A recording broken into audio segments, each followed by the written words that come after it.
எல்லா பொல்லாத சக்தியின் கிரியைகளை இயேசு கிறிஸ்துவின் நாமத்திலே கட்டி சபிக்கிறேன் ஐயா. ஆவியானவர் எங்கள் இருதயங்களை ஆட்கொள்வீராக. இருதயத்தின் நிறைவினால் வாய் பேசும் என்று சொல்லப்பட்டிருக்கிறது. இருதயத்தின் நிறைவினாலே வார்த்தைகள் வராதபடிக்கு ஆவியானவர் முழுவதும் அடியானவருடைய கட்டுப்பாட்டுக்குள் வைத்து மாம்சமான வார்த்தைகள் வெளியே வராதபடிக்கு, இருதயத்திலே எத்தனையோ நிறைவுகள் இருந்தாலும் அந்த வார்த்தைகள் வெளியே வந்து விடாதபடிக்கு ஆவியானவர் மாத்திரம் இடைவெளிவீராக. நீ சொன்னீரே, பேசுகிறது நீங்கள் அல்ல, உங்களிலிருந்து தேவ ஆவியானவர் பேசுகிறான்னு சொல்லியிருக்கிறீர். பிள்ளைகள் சத்தியத்தை கேட்கும் பொழுது தூக்க மயக்கமோ பலவிதமான யோசனையோ ஏதோ ஆட்கொள்ளாதபடிக்கு பிள்ளைகளை சிறுமலை வைத்துக் கொள்ளுங்கள். நீர் பேசும் நாமத்தை மேம்படுத்திக் கொள்ளும். இயேசுவின் நாமத்தில் பிதாவே, ஆம். திரும்ப ஒரு விசை ஏசாயா 48ஆம் அதிகாரம் 2ஆம் வசனத்தை வாசிக்கிறேன். அவர்கள் தங்களை பரிசுத்த நகரத்தார் என்று சொல்லி சேனைகளின் கர்த்தர் என்னும்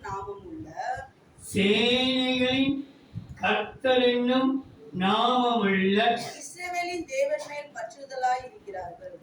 இஸ்ரவேலின் தேவனுடைய நாமத்தின் மேல் பற்றுதலாய் இருக்கிறார்கள். அவர்கள் தங்களை பரிசுத்த நகரத்தார் என்று சொல்லி, நம்ம யாரா? நம்ம எல்லாம் பரிசுத்த நகரத்தார் என்று சொல்லி தேவன் மேல் பற்றுதலாய் இருக்கிறார்கள்.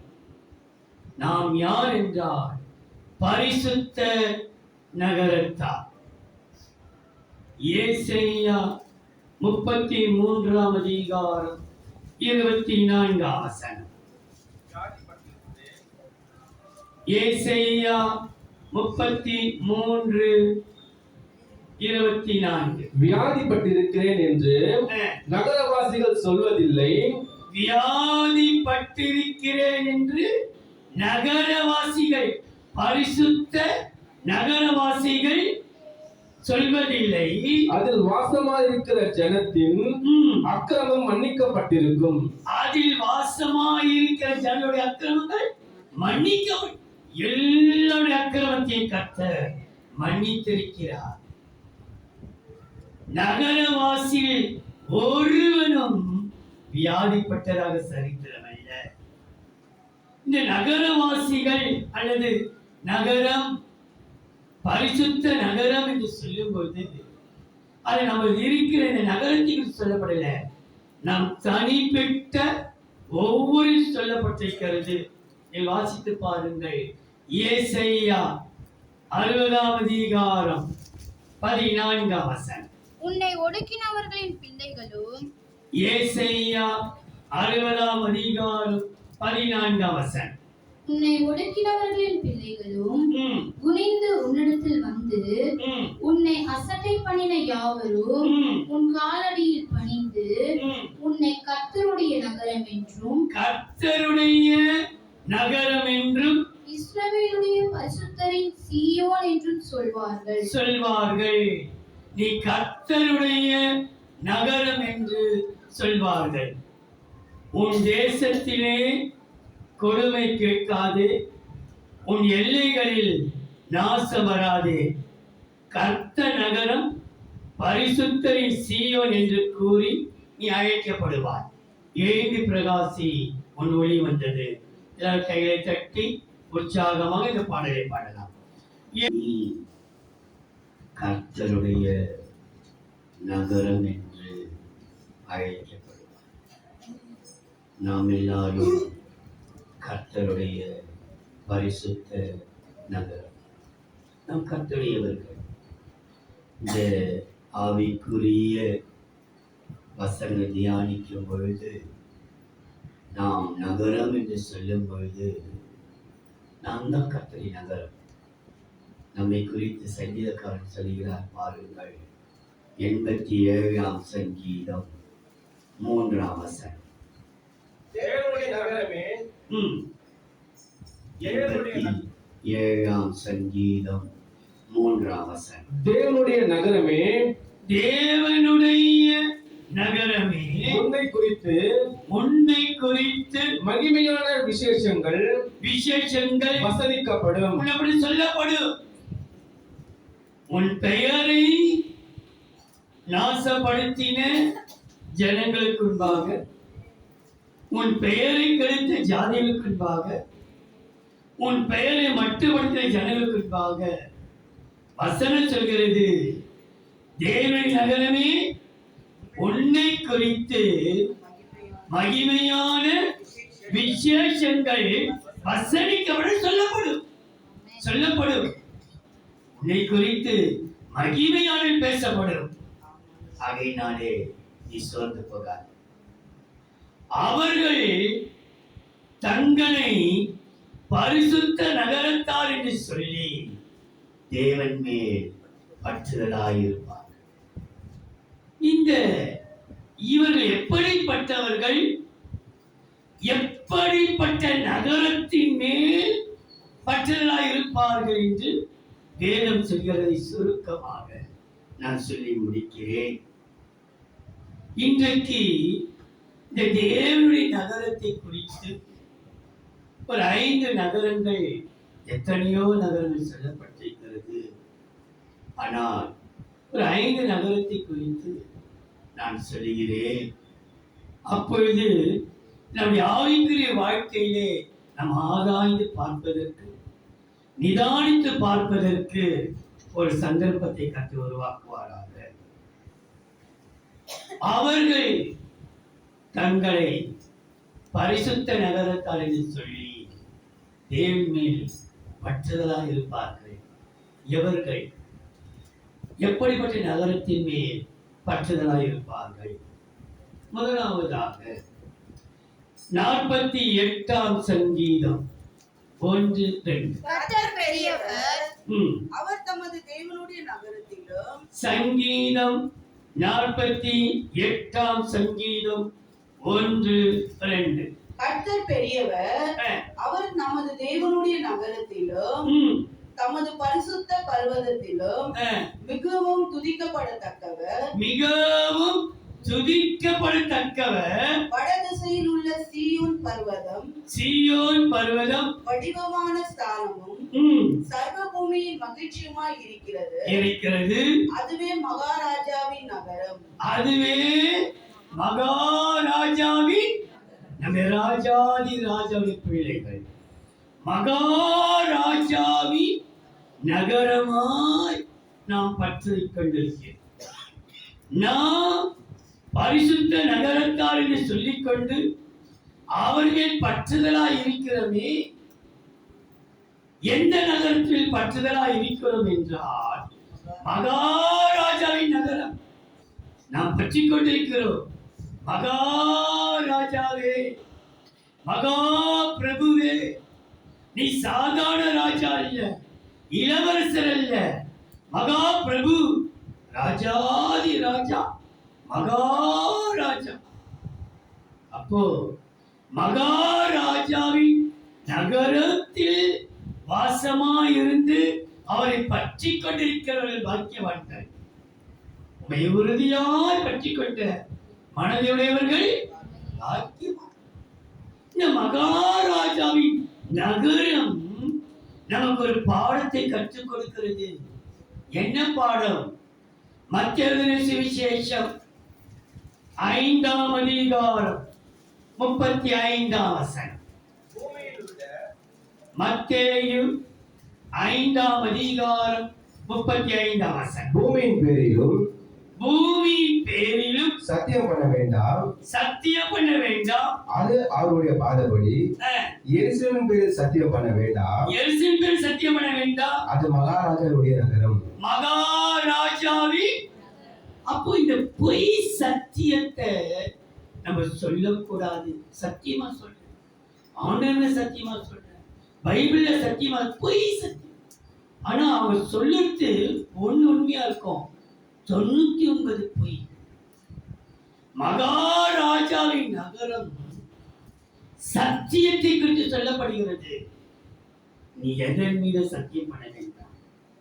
என் பிள்ளை மேலான நான் சொல்றேன், என் குடும்பத்து மேல சத்தியமா சொல்றேன், பைபிள் மேல சத்தியமா சொல்றேன். எதுக்கு நீ சத்தியம் சொல்ற? நீ மகாராஜாவின் நகரமா இருக்குமானா உங்களுக்கு பொய் வராது, பொய் பேசக்கூடாது. எதற்கெடுத்தாலும் பொய், எதற்கெடுத்தாலும் பொய். ஆனா அந்த பொய் நாளைக்கு எனக்கு வினையாய் மாறி. என்றால் எனக்கு ஆச்சரியமா ஒரு காரியம் ஞாபகம் வருது. வெளிப்படுத்தல் விசேஷம் 21ஆம் அதிகாரமா, 21ஆம் அதிகாரம் 8ஆம் வசனத்தை வாசிக்கிறேன். வெளிப்படுத்தல் 21:8. பயப்படுகிறவர்களும் அவிசுவாசிகளும் அருவருப்பானவர்களும் கொலைபாதகரும் விபசாரக்காரரும் சூனியக்காரரும் விக்கிரகாராதனைக்காரரும் பொய்யர் அனைவரும் இரண்டாம் மரணமாகிய அக்கினியும் கந்தகமும் எரிகிற கடலிலே பங்கடைவார்கள் என்றார். அப்ப எரிகிற அக்கினி கடலுக்கு மிக அருகில் யாருக்கு என்றால் பொய்யர். மற்றவனும் மேல இருக்கிறார்கள், படிப்படியாக இறங்கி வருவார்கள். பயப்படுங்கோ, அவிசுவாசிகள், அருவருப்பானவர்களோ, கொலைபாதகர்கள், விபச்சாரக்காரர், சூனியக்காரர், விக்கிரகாரர். பொய்யர்னு சொல்லிட்டு பக்கத்தில் அக்கினி கடல். அப்ப எது யாருக்கு அக்கினிக்கு மதிக்குது என்றால் இந்த மகாராஜாவின் நகரம் என்று சொல்லும் பொழுது எதற்கு கூடுமான வரைக்கும் நம்ம உண்மை பேச பழகணும். நல்லது என்ன நல்லது, கெட்டது என்ன கெட்டது. நான் தலையா வாங்கிட்டு போறாங்க, போய் பேசினா உண்மை பேசினா தலையா வாங்கிட்டு போறேன்னா போறேன், வரேன்னா வரேன், உட்காருன்னா உட்காருறேன், செய்யறேன்னா செய்யறேன். அதை விட்டுட்டு நம்ம எல்லாம் சொல்லிட்டு பொய்யா நடப்பது அது மகாராஜா நகரம். நம்ம எல்லாரும் பரிசுத்த நகரத்தார் என்று சொல்லி அவரை பற்றி கொண்டிருக்கிறோம். அது பொய் சத்தியம். எரேமியா ஒரு வசனம் உண்டு. எரேமியாவின் புஸ்தகம் 5ஆம் அதிகாரம் 1-2. எரேமியா 5ஆம் அதிகாரம் 1-2-9. நியாயம் செய்கிற மனுஷனை கண்டுபிடிப்பீர்களோ என்றும் சத்தியத்தை தேடுகிறவன் உண்டோ என்று எருசலேமின் தெருக்களில் திரிந்து பார்த்து, எருசலேமிற்குள்ளே எருசலேம் தெருக்களிலே திரிந்து பார். சத்தியத்துக்காக சத்தியமா பேசுகிறான் என்று தெரிந்து பாருங்கள், விசாரித்து அதன் வீதிகளிலே தேடுங்கள். காண்பீர்கள் ஆனால் அதற்கு மன்னிப்பு தருவேன். அவர்கள் கர்த்தருடைய ஜீவனை கொண்டு சொல்லுகிறோம் என்றாலும், கர்த்தருடைய ஜீவன் என்று சொல்லி என்று சொன்னாலும் பொய் ஆணை இடுகிறார்களே, பொய் ஆணை இடுகிறார்கள். பொய் சத்தியம். கர்த்தர் மேலதான் சொல்றேன், கர்த்தர் பார்க்கிறார், கர்த்தருக்கு தான் சொல்றேன். கர்த்தர் அப்போ தெய்வம் இந்த மகாராஜனின் நகரம் நமக்கு எது பாடத்தை கற்றுக் கொடுத்தால், வாயில போய் பேசாத வழிக்கு கர்த்தர் கேட்கிறது. எவ்வளோ பேச்சு பொய்யையும் நம்ம வயசு எடுத்துக்கொள்ளுங்க. இந்த வயசு வரைக்கும் எவ்வளவு பொய் பொய் பொய் பொய் இன்னமா பொய்யை பேசி கர்த்தரை கோபாக்கினை பெற்று வேண்டாம். கோடு மனதரிப்போ ஆண்டவரே உண்மை பேச, உண்மை பேசுகிறது நல்லதோ கெட்டதோ உள்ளதோ உள்ளபடி பேசுவதற்கு எங்களுக்கு கருவை தான். ஏனென்றால் அவர் சொல்றாரு அந்த 9ஆம் வசனத்திலே, இவைகளை நான் இருப்பேனோ என்று கர்த்தர் கேட்கிறார். இவ்வளவு போய் பேசுறீங்க. நம்ம நினைச்சு இதெல்லாம் விளையாட்டுக்கு சும்மா விளையாட்டுக்கு சொல்லிடுற போய் நிறைய. ஒவ்வொன்று நல்லதும் தீமையும் கத்தடி கணக்கில் பார்த்து கொண்டே அப்பெல்லாம் நான் யோசித்த நாட்கள், ரட்சியப்பட்ட நாட்கள் இல்லை யோசிப்பேன். ஆண்டவர் நம்ம சின்ன வயதுல இருந்து பெரிய எப்போ சாப்பாடு வரைக்கும் நம்ம இதெல்லாம் பாவத்தை நல்லது எழுதி எப்படி அதெல்லாம் செக் பண்ணிக்கலாம். ஒரே ஒரு சின்ன மெமரி சிப்பு 2Gயோ 4Gயோ 5Gயோ ஒருத்தருக்கு ஒரு 2G இருந்தால் போதும். இளம் வயதில் செய்த எல்லாம் முதிர் வயது வரைக்கும் எல்லாத்தையும் போட்டு காட்டுவார், வீடியோ போட்டு காட்டுவார். ஆனால் நான் சொல்கிறேன், மகாராஜாவின் நகரம் பொய் சத்தியம் பண்ண வேண்டாம். கூடுமானுக்கு உண்மை பேசும். நம்ம கூடுமானுக்கு உண்மை பேசுவோம்னா கர்த்தர் நன்மை செய்வார். வாசித்து பாருங்கள். 1 நாளாகமம் 11ஆம் அதிகாரம் 7ஆம் வசனம். 1 நாளாகமம் 11ஆம் அதிகாரம் 7, 8, 9. தாவீது அந்த கோட்டையில் வாசம் பண்ணபடினால் அது தாவீதின் நகரம் எண்ணப்பட்டது. தாவீது நகரம் எண்ணப்பட்டது. பிற்பாடு அவன் நகரத்தை மில்லோ தொடங்கி நகரத்தினை செய்தாரா? மில்லோ தொடங்கி சுற்றிலும் கட்டினான். யோவாப் நகரத்தின் மற்ற இடங்களை பழுது பார்த்தான். பழுது பார்க்கணும். அன்றைக்கு செபதேயின் குமாரர்கள் யாக்கோபும் யோவானும் தங்கள் வலையை பழுது பார்த்தார்கள். தங்களுக்கு ஆராய்ந்து பார்த்தார்கள். நம்முடைய வாழ்க்கை இப்படி தொடர்ந்து வீழ்ந்து கொண்டே இருக்க, வீழ்ச்சியிலேயே இருக்கிறது. பாவத்தின் மேல் பாவம், பொய் மேல பொய் பேசினே இருக்கிறது. தாவீது மாத்திரமல்ல, யோவாபும் அந்த நகரத்தை பழுது பார்த்தார்கள். தாவீது நாளுக்கு நாள் விருத்தி அடைந்தான். பழுது பார்த்து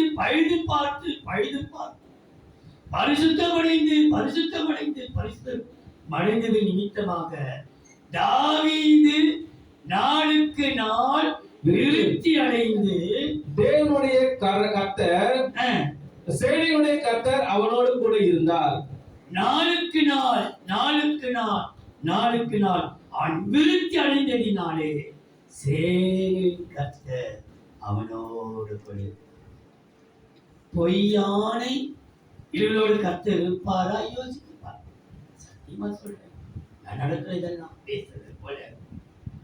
ஆனா தாவீதின் நகரம், அந்த பரிசுத்த மகாராஜாவின் நகரம் நம்முடைய பொய்யானை இடுகிறதை விட சொல்கிறது.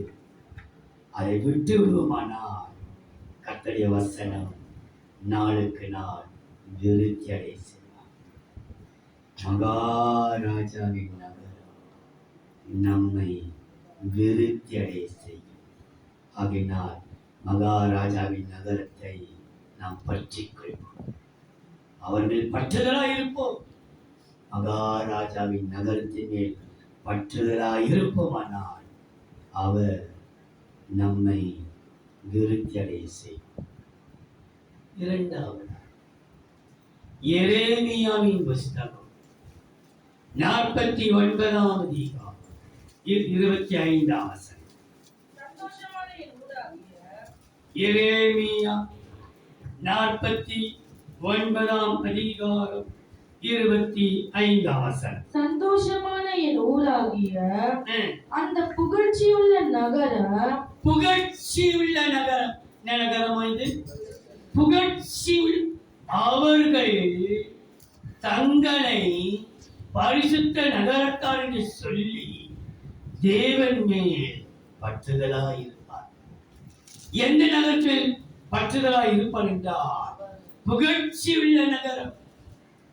நம்மை அவமானப்படுத்தின, நம்மை கேவலப்படுத்தின நகரத்திற்கு முன்பாக கர்த்தர் நம்மை புகழ்ச்சியுள்ள நகரமாய் மாற்றுவார். இந்த புகழ்ச்சி என்று சொல்லும் பொழுது ஏசாயாவின் புஸ்தகம் 62ஆம் அதிகாரம் 7ஆம் வசனம்.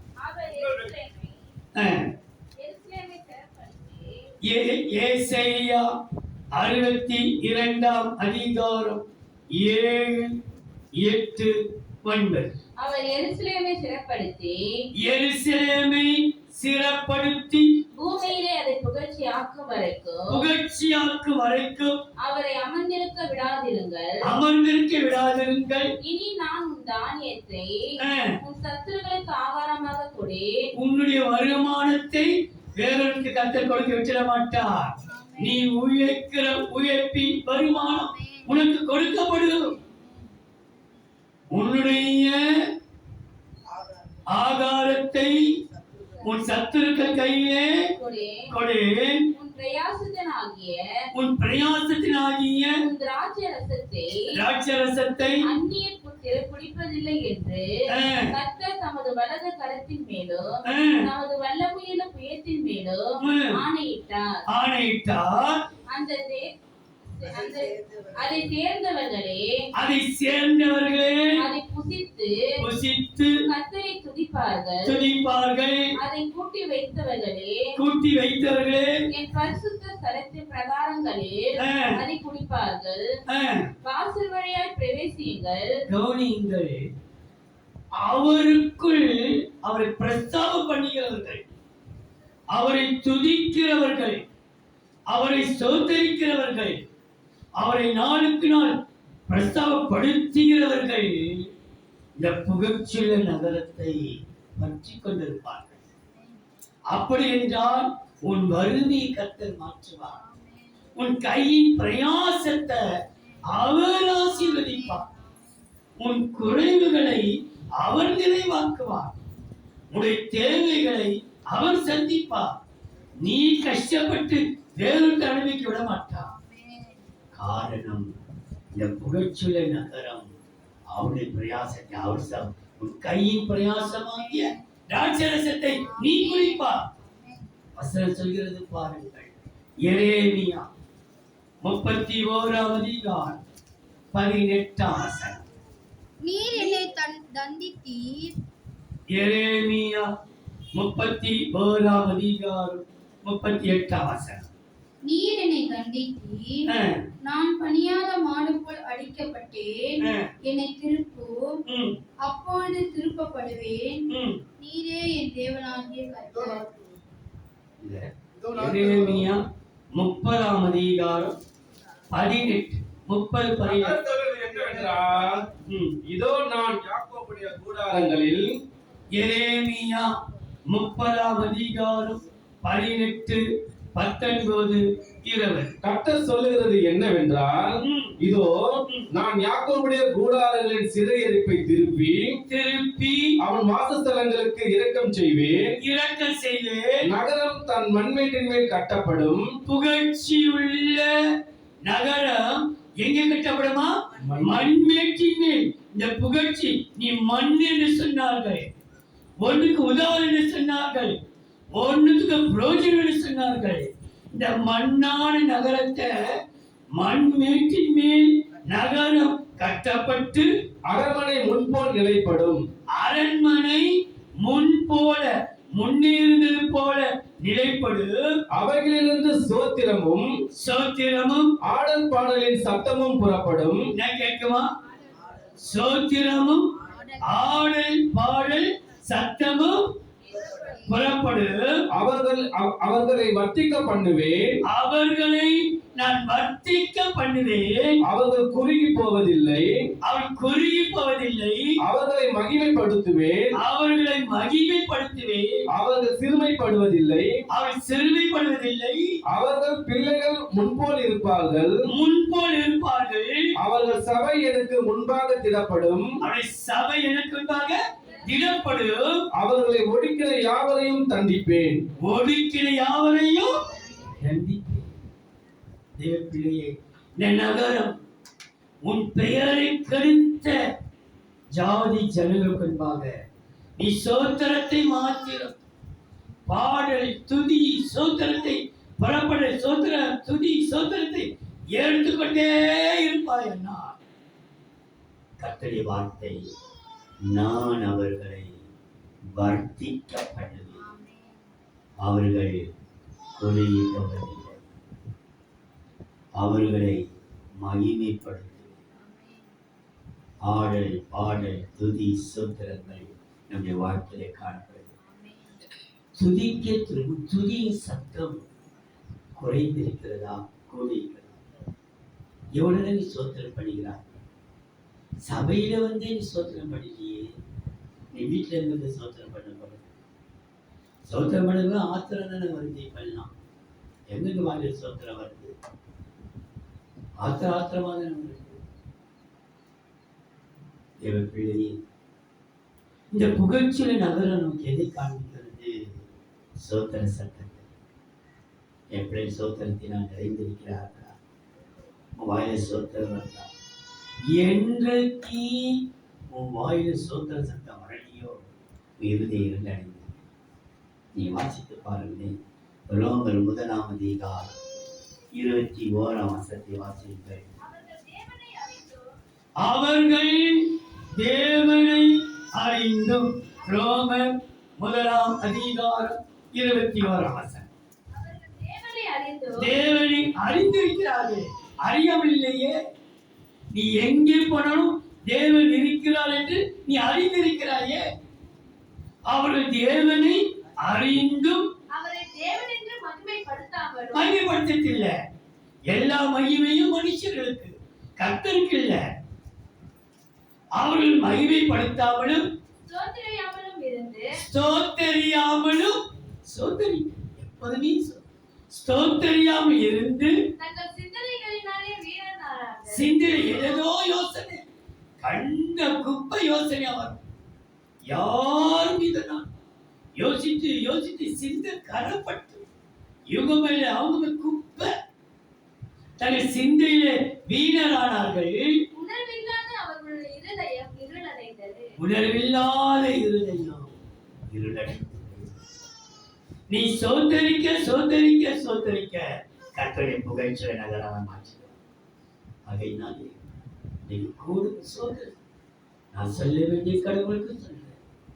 நீங்கள் கேட்பதோ கேளாதது உங்களுடைய காரணம். சபையில வந்து கூட சோத்திரம் பண்ணுங்கள் என்று சொன்னாலும் சோத்திரம் பண்ணுறீங்க. பல பேர் சொல்றாங்க, அவங்களே சோத்திரம் பண்ண மாட்டேங்கிறாங்க, நான் என்ன சொல்றேன்? அவங்களே வாய் திறக்க மாட்டேங்கிறாங்க, நான் என்ன திறக்கிறது? அவங்களையும் பார்க்காத, இயேசுவை பார்க்க தானே சபைக்கு வர. யாரை பார்க்க நீ வர? அவங்க சோதரிக்காங்க, அது அவர்களுக்கும் அவள் துதிக்கிறது, அது அவளுக்கு கற்றிருக்கும். அவள் கை தட்டாமல் இருப்பது, அது அவளுக்கும் கற்றிருக்கும். அவள் கை அசைக்கிறது அது அவளுக்கும் கற்றிருக்கும்.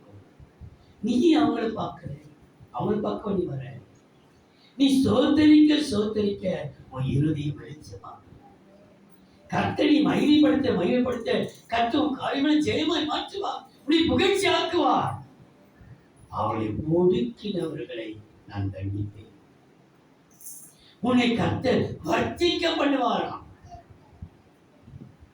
மகாராஜாவின் நகரத்தை விருத்தியடை செய்வாராம். புகழ்ச்சியுள்ள நகரத்தை வர்த்திக்க செய்வாராம். நாளுக்கு நான் வரவு வந்து கொண்டே இருக்கும். செலவு வராது, உனக்கு செலவின வராது. டாக்டர் மருந்து, டாக்டர் வியாதி வராது. உனக்கு வர்த்திக்க பண்ணிக்கொண்டே இருப்பான். வர்த்திக்க பண்ணுகிற கர்த்தர் அதை வர்த்திக்க செய்வான். ஒரு நாள் விட்டு விட மாட்டான். சோத்திரத்தை விட்டுடாது. சபையில சோத்திரம் பாடு சொல்ல பாடுங்க. எத்தனையோ பாட வேண்டிய பாடுங்க. சோத்திரம் பண்ண வேண்டிய சோத்திரம் பண்ணுங்க. கை தட்ட வேண்டிய கை தட்டுங்க. ஏன் கை தட்ட மாட்டேங்க? ஏன் பாட மாட்டேங்க? ஏன் சோத்திரம் பண்ண மாட்டேங்க? உங்களுக்கு இறுதி ஏன் இவ்வளவு இருள் அடைச்சிருக்குது? யாரை சோத்திரம் பண்றீங்க? கர்த்தரை. யாரை மையப்படுத்துறீங்க? கர்த்தரை. யாரை துதிக்கிறீங்க? கர்த்தரை. அவரை துதிக்காத இருந்து எல்லாம் எனக்கு கர்த்தருக்கு தெரியும். கர்த்தர்னா இறுதி இருள் அடைஞ்சிருக்கு நினைச்சுக்கோ. இறுதி இருள் அடைஞ்சிருக்கு. உனது நிமித்தம் மற்றொரு இருள் அடைஞ்சிடக்கூடாது. நாம் இந்த சிறியவரில் ஒருவனுக்கும் நாம் நிழலாய் இருக்கவே அப்படின்னா கூடுமான வரைக்கும் வீட்டிலே சோத்திரம், சபையில வந்து சோத்திரம், தனிப்பட்ட வந்து சோத்திரம் வழி செலுத்து. நல்லா கட்டாயி சோத்திரம் பண்ணிடுவோம். சோத்திரிப்பதற்கு பழகி கொள்ளுங்கள். நம்ம எல்லாரும் ஸ்தோத்திரம் பண்ணுவோம். எல்லாரும் சத்தம் எல்லாரும்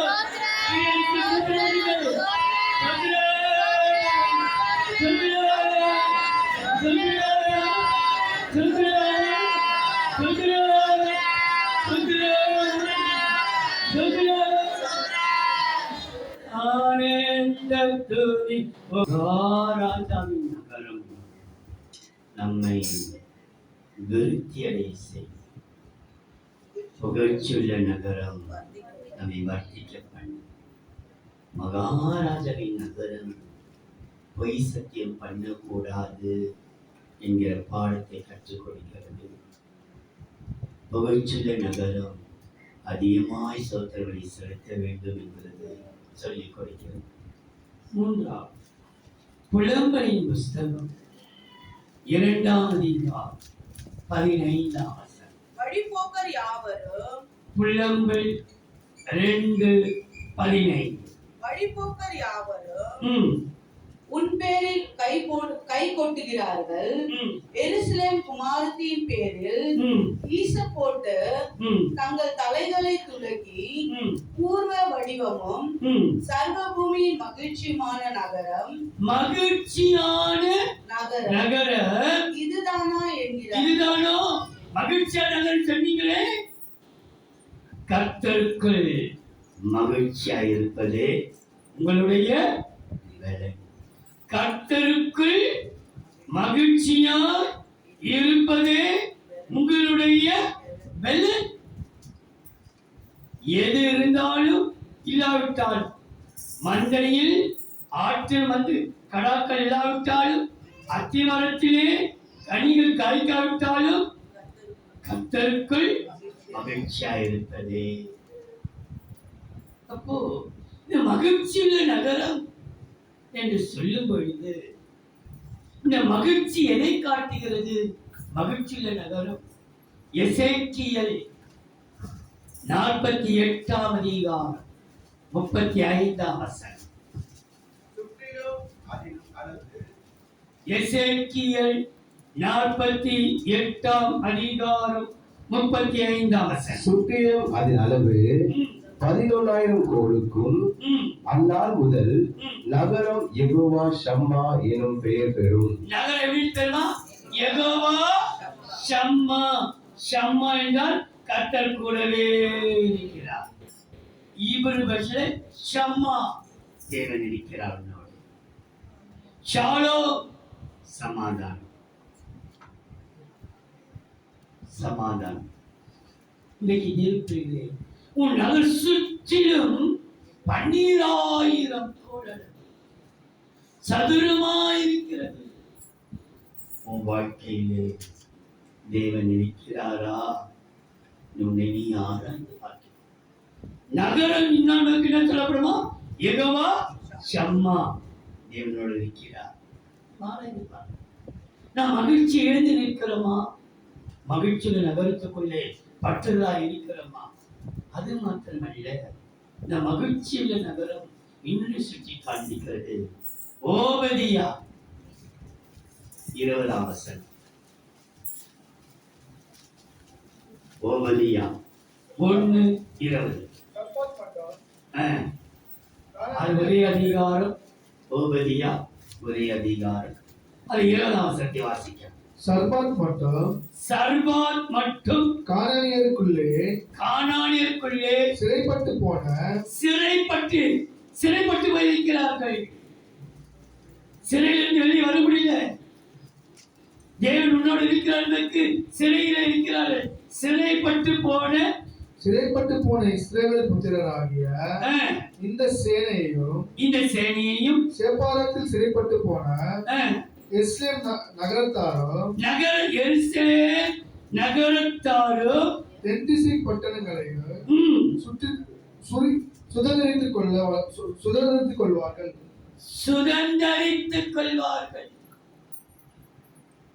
எருசலேம் பட்டணத்தார், எருசலேம் நகரத்தார் இந்த எல்லா காரியத்தையும் சுதந்தரிப்பதற்கு யெகோவா ஷம்மா சிறைப்பட்டு இருக்கிற வாழ்க்கையிலே நீ சிறையிலிருந்து வெளியே வர வேண்டும் என்பது தேவனுடைய விருப்பம். ஏன் தெரியுமா? நீ அப்படி வெளியே வந்து விட்டா எல்லாருமே உன்னை வாழ்த்துவார்கள். சபையே உன்னை வாழ்த்தும், கர்த்தரே உன்னை வாழ்த்துவார், உன் ஜனங்கள் வாழ்த்துவார்கள், உன் குடும்பத்தார் வாழ்த்துவார்கள். ஏன் தெரியுமா? நீ சிறைப்பட்டு போயிருக்கிறது எல்லாருக்கும் தெரியும். கொஞ்சம் குறைய உன் குடும்பத்துக்கு, உன் சபைக்கு, உன் சிநேகிதர்களுக்கு, உன் சிநேகிதர்களுக்கு, நீ சுற்றியுள்ள ஜனங்களுக்கு எப்படியோ வாழ்ந்த நீ இப்படி சிறைப்பட்டிருக்கிறது எல்லாருக்கும் தெரியும். ஆனா நீ சிறையிலிருந்து வெளியே வந்துட்டு சொன்ன எல்லாரும் உன்னை வாழ்த்துவார்கள். உன்னை வாழ்த்துவதற்கு தேவன் விரும்புகிறார். வாசித்து பாருங்கள். 72ஆம் சங்கீதம் 16-17. 72ஆம் சங்கீதம் 16-17. பூமியிலே மலைகளின் உச்சியில் ஒரு பிடி தானியம் விதைக்கப்பட்டிருக்கும். ஒரே ஒரு புடிதான், உனக்கு ஒரு புடி தானியம் தான். நீ இல்ல, ஒரு பிடி தானியம் விதைக்கப்பட்டிருப்பார்கள். அதன் விளைவு லீபனோனை போல அசையும் பூமியின் புல்லை போல நகரத்தார் செழித்தோங்குவார்கள். அந்த நகரத்தார், மகிழ்ச்சியுள்ள நகரத்தார் செழித்திருப்பார்கள்.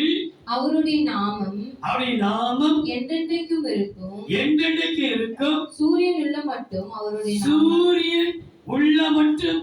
நாமம் சந்தான பரம்பரையாய் நிலைக்கும்.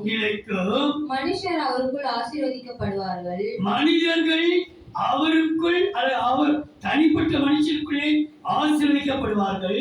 எல்லா ஜாதிகளும் அவரை பாக்கியமுடையவர்கள் என்று வாழ்த்துவார்கள். பாக்கியம், எவ்வளவு பெரிய பாக்கியம்.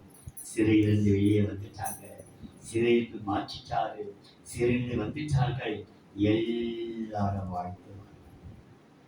இந்த மகிழ்ச்சியுள்ள நகரம் நம்மை சொல்கிறது, தேவனோடு இருக்கிறாரா என்று ஆராய்ந்திருப்பார். நீ சிறைப்பட்டிருக்கிற சிறையிருப்பிலிருந்து நீ வெளியே வா. கர்த்தர் இந்த மகிழ்ச்சியுள்ள நகரத்தை வாழ்த்த செய்யும். எல்லாரும் வாழ்த்துவார்கள். அவர்கள் தங்களை பரிசுத்த நகரத்தார் என்று சொல்லி தேவன் மேல் பற்றுதலாயிருப்பார். மகாராஜாவின் நகரம் நிறுத்தியடைய செய்யும். புகழ்ச்சியுள்ள நகரம் வர்த்திக்க செய்யும். மகிழ்ச்சியுள்ள நகரம் வாழ்த்தும். நம்மை வாழ்த்துவார்கள். நீ உன்னை வாழ்த்தி கொண்டே இருப்பார். எல்லாருடைய பாக்கியவான், பாக்கியவதி என்று வாழ்த்துவார். 4. சகேரியாவின் புஸ்தகம் 8ஆம் அதிகாரம் 3ஆம் வசனம். சகேரியா 8ஆம் அதிகாரம் 3ஆம் வசனம். நான் சீயோனிடத்தில் திரும்பி எருசலேம் நடுவிலே வாசம் பண்ணுவேன். எருசலேம் சத்திய நகரம் என்றும் சேனையுடைய கர்த்தரின் பர்வதம் பரிசுத்த பர்வதம் என்றும் அழைக்கப்படும் என்று கர்த்தர் சொல்லுகிறார். சத்திய நகரம் நகரமா? சத்தியத்திற்காக நிற்கக்கூடிய சத்திய நகரத்தை கர்த்தர் எதிர்பார்க்கிறார். ஏசியால ஒரு வசனம் உண்டு. ஏசாயா 1ஆம் அதிகாரம் 20ஆம் வசனம், மன்னிக்கணும் 25-26. ஏசாயா 1ஆம் அதிகாரம் 25ஆம் வசனம் 26ஆம் வசனம். நான் என் கையை உன்னிடமாய் திருப்பி உன் களிம்பு நீங்க உன்னை சுத்தமாய் புடமிட்டு உன் களிம்பு நீங்க உன்னை சுத்தமாய் புடமிட்டு உன் ஈயத்தை எல்லாம் நீக்குவேன். உன் நியாயாதிபதிகளை முன்னிருந்தது போலவும் உன் ஆலோசனைக்காரரை ஆதியில் இருந்தது போலவும் திரும்ப கட்டளையிடுவேன். பின்பு நீ நீதிபுரம் என்றும் சத்திய நகரம் என்றும் பெயர் பெறுவாய். சத்திய நகரம் என்றும் நீ பெயர் பெறுவாய். நீ சத்திய நகரம் என்று நீ பெயர் பெறுவாய். ஆண்டு சொல்றாரு அந்த 25ஆம் வசனத்திலே திருவாசி, என் கையை உன்னிடமாய் திருப்பி உன் களிம்பு நீங்க உன் கழிவுகள், உனக்கு இருக்கிற எல்லா கலைகள், எல்லா நிலைகள், உன்னை சுத்தப்பட நினைச்சேன், நீ சிறைந்து வெளியே வருவேன்னு நினைச்சேன், உன்னால வர முடியல. ஆகையினாலே என் கையை உனக்கு முன்பாக திருப்பி உன் களிம்பு நீங்க உன் களிம்பு நீங்க உன்னை சுத்தமாய் புடமிட்டு உன்னை சுத்தமாய் புடமிட்டு உன் ஈயத்தை எல்லாம் நீக்குவேன். உன் ஈயத்தை எல்லாம் நீக்குவேன். உன் நியாயாதிபதிகளை உன் நியாயாதிபதிகளை முன்னிருந்தது போலவோ உன் ஆலோசனைக்காரரை ஆதியில் இருந்தது போலவோ திரும்ப கட்டளையிடுவேன். திரும்ப கட்டளையிடுவேன். பின்பு நீ நீதிபுரம் நீ என்றும் எப்படி புறமா மாறுவ? நீதிபுரம் என்று சத்திய நகரம் என்றும் பெயர் பெறுவார். சத்திய நகரம் என்று கர்த்தரே உன்னை சுத்தமாக்குவார். உன்னால் முடியாத பட்சத்திலே கர்த்தர் தம்முடைய கரத்தை நீட்டுவார். உன்னை காயப்படுத்துவதற்காக அல்ல, அவருடைய கரம் உன்னை அரவணைத்து உன் ஈயத்தெல்லாம் வெளியே கொண்டு வருவார். எல்லா கலிமை கர்த்தர் கொண்டு வருவார். அப்படி கொண்டு வரப்படும் பொழுது உனக்கு கர்த்தர் நன்மை கொடுப்பார். என்ன நன்மை? ஏசாயா 26ஆம் அதிகாரம் 1-2. அக்காலத்திலே யூதா தேசத்தில் ஏசாயா 26:1-2. அக்காலத்திலே யூதா தேசத்தில் பாடப்படும் பாட்டாவது பெலனான நகரம் நமக்கு உண்டு. பெலனான நகரம் நமக்கு உண்டு. சத்திய நகரம், பெலனான நகரம் நமக்கு உண்டு. ரட்சிப்பையே அதற்கு மதிலும் அரணுமாக ஏற்படுத்துவார். சத்தியத்தை கைக்கொண்டு வருகிற நீதி உள்ள ஜாதி உள்ளே பிரவேசிப்பதற்காக வாசல்களை திறவுங்கள். உங்களுக்காக வாசல் திறக்கப்படும். என்னென்ன வாசல் பூட்டப்பட்டிருக்கிறதோ கர்த்தர் உனக்காக வாசலை திறக்க போகிறார். நீதியுள்ள ஜாதி உள்ளே பிரவேசிக்க வாசல் திறக்கப்படும். உனக்காக வாசலை கர்த்தர் திறக்க போகிறார். நானே வாசல் என்று ஆண்டவர் சொன்னார். இந்த வாசலை கர்த்தர் உனக்காக திறப்பார். என்னென்ன வாசல்கள் உனக்கு மூடப்பட்டிருக்கிறதோ, எங்க பண்ணாலும் தடை இல்லை.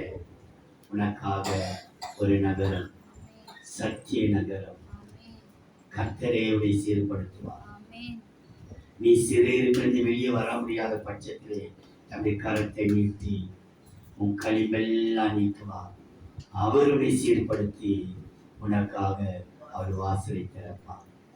இன்றைக்கு உனக்காக பூட்டின கதவு அனைத்தையும் கர்த்தரே திறக்க போகிறார். கர்த்தரை வாசலை திறக்க போகிறார். வாசல் இதோ உனக்கு முன்பாக திறந்த வாசலை வைக்கிறேன், ஒருவனும் பூட்ட முடியாது. உனக்கு ஒரு வாசல் திறக்கப்படும். கடைசியா எபேசியர் 2ஆம் அதிகாரம் 19ஆம் வசனம். எபேசியர் 2:19. தாம் கிறிஸ்துவை மரித்தோரிலிருந்து எபேசியர் 2ஆம் அதிகாரம் 19ஆம் வசனம். ஆகையால் நீங்கள் இனி அந்நியரும் பரதேசியுமாய் இராமல், நீங்கள் இனி, நான் பரதேசி, நான் அந்நியன், ஆண்டவரை விட்டு விலகிட்டேன், நான் தூரமா போயிட்டேன், என்னை விலகிட்டார் ஆண்டவர், என்னை தூரப்படுத்திட்டாரு, நான் தகுதியே இல்லை, நான் அந்நியனா மாறிட்டேன், இனி இப்படியே வாழ்ந்துப்பேன், கற்கட்டு விலகிட்டேன், இப்படியே வாழ்ந்துப்பேன், இனி நீ சொல்லாதபடிக்கு. ஏனெனில் ஆகையால் நீங்கள் இனி அந்நியரும் பரதேசியுமாய் இராமல் பரிசுத்தவான்களோடு ஒரே நகரமும் ஒரே நகரமா ஒரே நகரமும் தேவனுடைய வீட்டாருமாய் இருந்து அப்போஸ்தலர் தீர்க்கதரிசிகள் என்பவர்களுடைய அஸ்திபாரத்தின் மேல் கட்டப்பட்டவர்களாய் இருக்கிறீர்கள். நம்ம எல்லாரும் இருக்கிறோமா?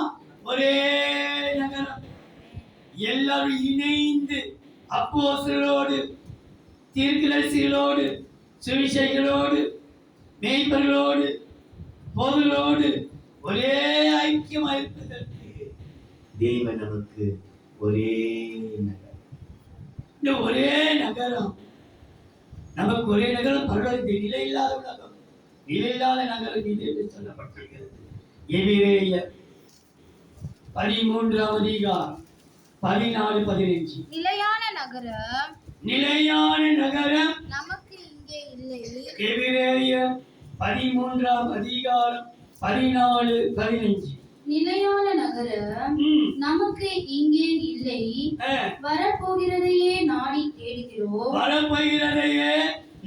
தேடுகிறோம். ஆகையால் அவருடைய நாமத்தை துதிக்கும் புதல்களின் கனியாகிய ஸ்தோத்திர பலியை அவர் மூலமாய் எப்போதும் தேவனுக்கு செலுத்த கடவோம். எப்பொழுது தேவனுக்கு செலுத்த கடவோம். எப்பொழுதும் அவரோடு ஐக்கியமாய் இருக்கு. ஏனென்றால் நிலையான நகரம் இங்கு நமக்கு இல்லை. ஆனால் நமக்கு ஒரு நகரம் இருக்கிறது பரலோகத்திலே. அந்த நகரம் எப்படி இருக்கலாம்? வெளிப்படுத்தல் விசேஷம் 21ஆம் அதிகாரம் 16ஆம் வசனம். நகரத்தின் மதிலுக்கு 12 அஸ்திபாரமும். வெளிப்படுத்தல் 21ஆம் அதிகாரம் 16ஆம் வசனம் 18ஆம் வசனம். அந்த நகரம் சதுரமாய் இருந்தது. எல்லாரும் ஐக்கியம், ஒரே சதுரம் தான். ஏறவில்லை, இறங்கவில்லை, முக்கணமா கூட இல்லை, சைடா கூட இல்லை. அந்த நகரம் சதுரமாய் இருந்தது. அதன் அகலமும் நீளமும் சமமாய் இருந்தது. சமம், எல்லாரும் சமம். தீர்க்கதரிசி, அப்போஸ்தலர், விசுவாசி, போதகர் எல்லாமும் சமமாய் இருந்தது. அவன் அந்த கோலினால் நகரத்தை அளந்தான். அது 12,000 தாதி அளவாய் இருந்தது. அது 12,000 தாதி அளவாய் இருந்தது. அது நீளமும் அகலமும் உயரமும் சமமாய் இருந்தது. அவன் அதன் மதிலை அளந்த பொழுது அது தூதனுடைய அளவாகிய மனுஷ அளவின்படியே 144 முழமாய் இருந்தது. அதன் மதில் வச்சிரக்கல்லால் கட்டப்பட்டிருந்தது. நகரம் தெளிந்த பலிக்கு ஒப்பான சுத்த பொன்னாய் நகரம் வச்சிரக்கல்லால், வச்சிரக்கல், மாணிக்கம், வைடூரியங்கள். கர்த்தர் நாம் எல்லாரும் இணைந்து இருக்கும்போது வஜ்ர கற்களாய் நம்ம என்ன கற்களை மாற்றாராம்? வஜ்ர கற்களாய் அப்படின்றார். மஞ்சகமே இல்லாத, கரைதிரை இல்லாத, பொய் பித்தராட்டம் இல்லாத, தில்லுமுள் இல்லாத, கரையற்ற, பரிசுத்தமுள்ள ஒரு வஜ்ர கல்லாய் மாற்றார். காரணம், ஒரே நகரம் நம்மை வஜ்ர கல்லாய் மாற்றும். அது ஒரே நகரம் கற்றுக் கொடுக்கிற பாடம். நீ எல்லாரோட சமமாயிரு, ஐக்கியமாயிரு, அன்பாயிரு, இணைந்து, அப்படியே இணைந்து சமமாயிரு என்று சொல்லிக் கொடுக்கிறது. தேவ பிள்ளையே, நம்முடைய வாழ்க்கையிலே துக்கங்கள் வரலாம், போராட்டம் வரலாம். ஆனால் கர்த்தருடைய வார்த்தை ஒரே ஒரு வசனத்தை சொல்லி நான் முடிக்கிறேன். அந்த வசனம் சொல்லி பாருங்கள். அந்த சூசான் நகரம் கலங்கிற்று. அதே சூசான் நகரம் மகிழ்ந்து கரை கொண்டது. ஒரு சந்தர்ப்பத்திலே சூசான் நகரம் கலங்கும். நம்முடைய வாழ்க்கையில கலக்கம் வரலாம், கண்ணீர் வரலாம், வேதனை வரலாம். அதுதான் வாழ்க்கை நினைச்சிடாதே. அந்த கலக்கத்துக்கு பிற்பாடு ஒரு நாள் சூசான் நகரமே மகிழ்ந்த கரை கொண்டது. அதை வாசித்து கொடுக்கலாம். எஸ்தரின் புஸ்தகம் 3:15. எஸ்தர் 3ஆம் அதிகாரம் 15 வசனம். அந்த அஞ்சூர்காரர் ராஜாவின் உத்தரவினால் தீவிரமாய் புறப்பட்டு போனார்கள்.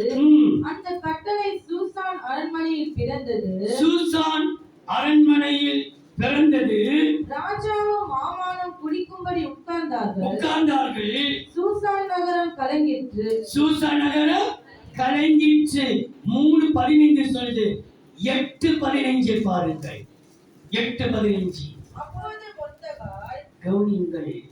14ஆம் வசனத்துல கூட இல்லை, 16ஆம் வசனத்துல கூட இல்லை. 3:15 எப்படி இருக்கிறதோ 8:15 முடிகிறது.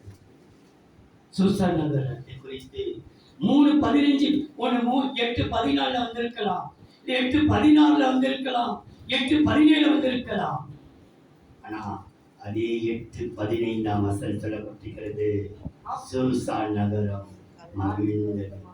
அப்பொழுது மொர்தெகாய் இளநீலமும் வெள்ளையுமான ராஜவஸ்திரமும் பெரிய பொன்முடியும் பட்டும் ரத்தாம்பரம் அணிந்தவனாய் ராஜாவிடத்திலிருந்து புறப்பட்டான். சூசான் நகரம் ஆர்ப்பரித்து மகிழ்ந்திருந்தது. கர்த்தரை மகிழ செய்வார். ஒரு நாள் கலங்கி நம்முடைய வாழ்க்கை நிச்சயமாகவே இந்த நாள் முதற்கொண்டு ஆர்ப்பரித்து மகிழ செய்கிறார். இந்த நகரம் ஒரு சில கலங்கி இருக்கலாம், கலக்கத்தில் இருந்திருக்கலாம். கலக்கம்தான் நம்முடைய வாழ்க்கை. ஆமான் தான் தலை தூக்குவான் நினைக்காதே. ஆமானுக்கு அடுத்தது கர்த்தர் மொத்தம் கட்ட மகிழ்ச்சி இருக்கிறார். அந்த மொத்த மூலமாக ஆர்ப்பரித்து மகிழ்ந்தார். அன்பின் தெய்வம் நன்றியோடு சோதரிக்கிறோம். தேவரே, அவர்கள் தங்களை பரிசுத்த நகரத்தார் என்று சொல்லி தேவனே பற்றுதலாய் இருக்கிறார்கள். தேவரே, மகாராஜாவின் நகரம் எங்களை விருத்தியடைய செய்யும். அன்று புகழ்ச்சுள்ள நகரம் எங்களை வர்த்திக்க செய்யும். மகிழ்ச்சியுள்ள நகரம் எங்களை வாழ்த்தும். சத்திய நகரம் எங்களுக்கு வாசலை திறக்கும். ஒரே நகரம் எங்களுக்கு வஞ்சிரக்கல்லாய் மாற்றும். பொய்யாய் மின்னிக்கிற சாதா கற்கள் அல்ல, வஞ்சிர கற்களாகவே மாற்றப்பெய்யா. சத்தியத்தை கேட்ட பிள்ளைகள் சத்தியத்தின்படியே நடக்க என் தேவ கிருபை செய்கிறார்கள்.